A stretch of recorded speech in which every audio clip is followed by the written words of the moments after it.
Hello and welcome to Real-Life Regulators Talk Back, a web show that recaps the NASAA Real-Life Regulators podcast. I'm Nick Vonderau, the Education and Public Affairs Manager for the Alabama Securities Commission.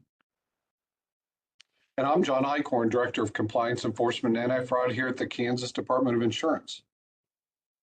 And I'm Jeremy Lushene, Education and Outreach with the Washington State Department of Financial Institutions. Hello, I'm Chelsea Siler, Manager of Investor Education and Engagement here in Canada at the British Columbia Securities Commission. And we're here today to talk about episode 3 of the Real-Life Regulators podcast. But first, let's tell you a little bit about NASAA.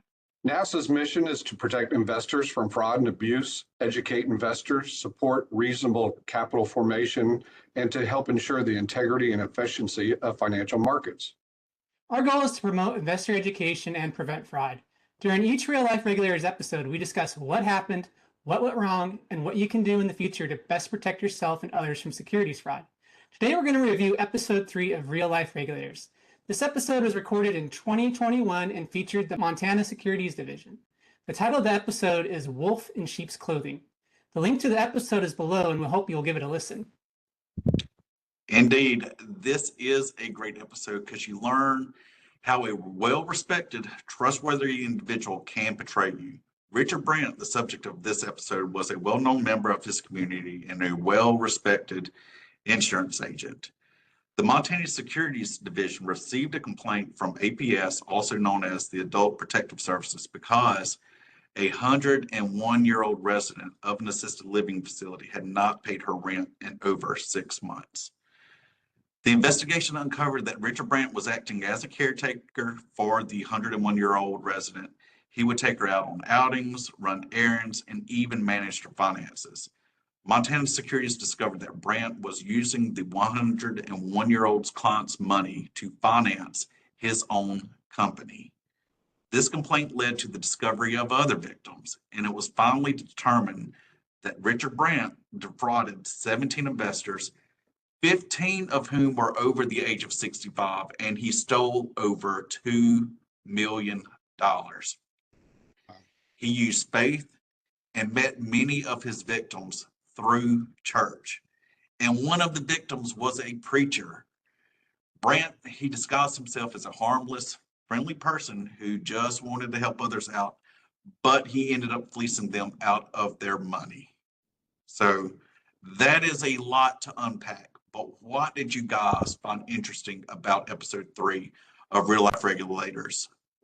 A wolf in sheep's Thanks, clothing. Nick. I'll go first. I just wanted to say, first of all, investment fraud is really a dangerous and heartbreaking experience, especially for older victims. In this particular podcast, there were quite a few elderly folks that had been victimized. These older victims, a lot of times, they don't have time to recover. They've saved their whole life. They've got a nest egg that they're using to live out their final years in a comfortable manner. And they don't have time to go back to work and to try to build that nest egg. It's gone at that point. You know, victims in this case were all hardworking people. We heard that. They all trusted Brandt to handle their complicated subjects that they didn't quite understand.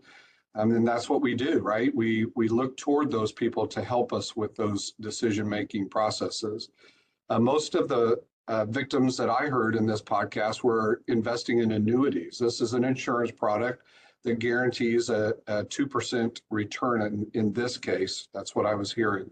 Brandt persuaded them to liquidate these annuities by guaranteeing them 15% return on their investment through unregistered promissory notes. And in this case, like all of these, you hear these where you would be promised something that was much bigger than normal. And like the old saying goes, if it sounds too good to be true, it probably is. Yeah, it's a tough lesson to learn, but a good reminder of that warning sign of investment fraud. If it sounds too good to be true, it probably is. You know, one thing I thought of when listening to this episode was just how much trust both this victim, who was 101 years old, as well as that victim's daughter, put in Mr. Brandt. That, you know, the victim's busy, the daughter's busy. You think that this is a trustworthy person, but some of these victims as John mentioned, lost money and didn't have a chance to recover it and had to downgrade their retirement situation or move out of their retirement living. And I think it's really important that we talk about having a trusted contact person on your account. And I do want to highlight a really great resource on the NASAA website. It was created jointly by NASAA, FINRA, and the SEC's Office of the Investor Education and Advocacy. And that trusted contact page has a whole bunch of resources for you and your loved ones, including a video series that can debunk some common myths. It gives you some guidance on who you can appoint as a trusted contact and reminds you how firms can use those trusted contacts to protect investors. So, NASAA emphasizes, and this is really important, we're talking about an elderly victim, but they emphasize that anyone with an investment account, no matter your age, should consider adding a trusted contact. Yeah, having a trusted contact is a great idea for anyone. What stood out to me is that this was just a classic affinity fraud case. I mean, Brandt found his victims through a local church. He was able to go into the church and have them believe that he was one of them. He was really active in the church. He was in a men's group at the church. He drove even some of the members to service. They're elderly, so he gave them a ride.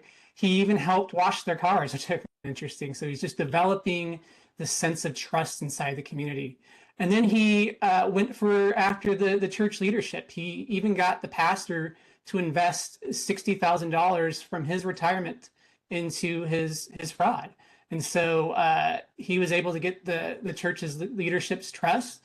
And then once he had that, it was fairly easy for him to get other victims to follow. Unfortunately, what happens in many affinity fraud cases such as this is the victims, they don't tend to come forward and report the crime right away. They feel embarrassed. They don't want their family members to know. They can't believe it happened to them. They're not even sure that it is a fraud yet. He was able to keep the fraud going for a little bit by operating a Ponzi scheme. So they were getting a little bit of money, but not the amount that they were promised. So they wanted to believe that this was working for them and was the right thing, that they could trust him.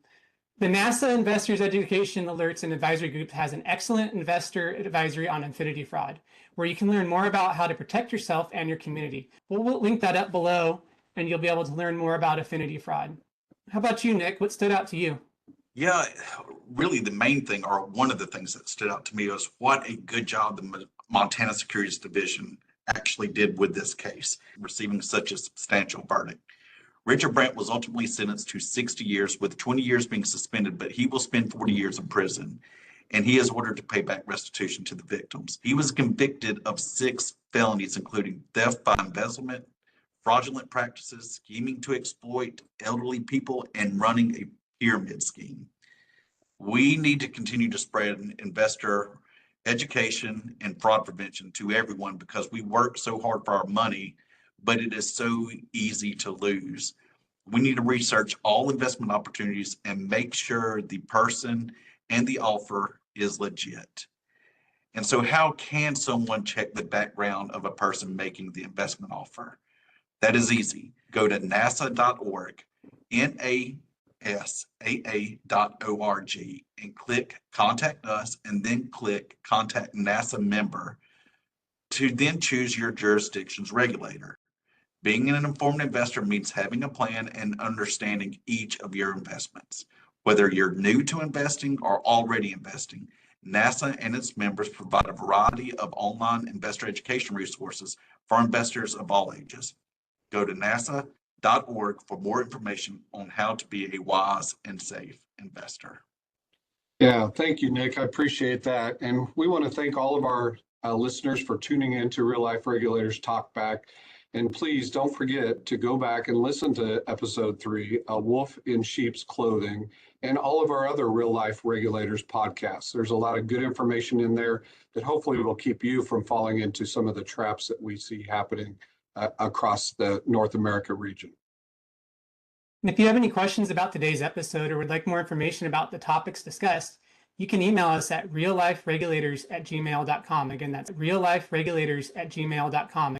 And to hear future episodes of Real-Life Regulators Talk Back and other great NASAA information, don't forget to subscribe to this YouTube channel.